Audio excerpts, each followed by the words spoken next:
L'Espai Beta és el nou espai d'experimentació de Cowboy Lab.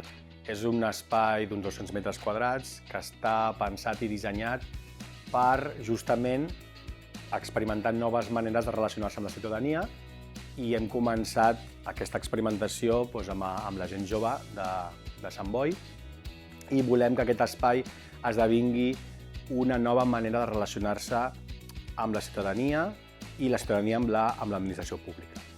I pretén ser un nou dispositiu social que ajudi a qüestionar-nos relacions, necessitats, tot allò que ara mateix ni ens podem ni plantejar. Doncs volem que justament aquest espai beta, com diu el nom, sigui un espai de constant experimentació i testeig per millorar les relacions amb la nostra ciutadania.